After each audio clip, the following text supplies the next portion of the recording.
20 participants from the southern provinces.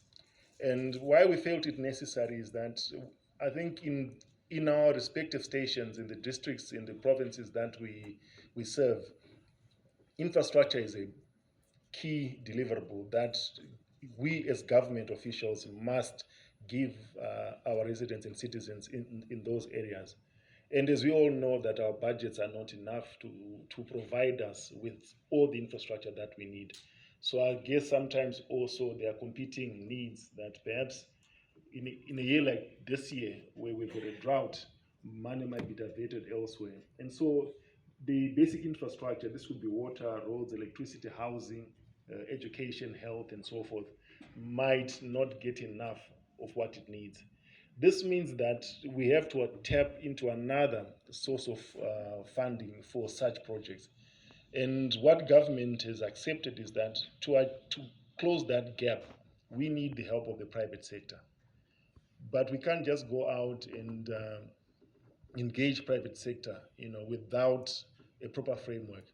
So through ZIDA, one of our mandates is to ensure that projects that you in your districts, in your provinces, identify as possibilities where the private sector can assist government, that those are prepared properly, they are analyzed properly, they are prepared properly, and the agreements and the concessions that we give the private party is fair to the government. But at the end of the day, we are doing this so that those services or facilities that we, government, should be providing our citizens is availed at a reasonable cost.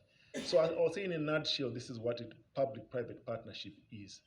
And I know that in your districts, in your provinces, you have 5-year rolling plans where you're planning to develop certain infrastructure. Your populations are growing, I think, in some areas. There's a lot of business activities going in that area. And I guess the pressure is also there from not only the citizens, but the business communities that these facilities should be there. So as you work through those 5-year rolling plans, you also come across situations where something is urgent, it's critical, but the money is not there. Perhaps someone comes to you and says that, look, if it's about a stadium, a bus terminus, or a school or a hospital, maybe in my capacity as a private party, I can partner government in that regard. So normally what we then get is that you send us a letter that there's been an expression of interest in this particular area, and this company is interested in partnering us as a district in doing this. And I know that it frustrates a lot of you that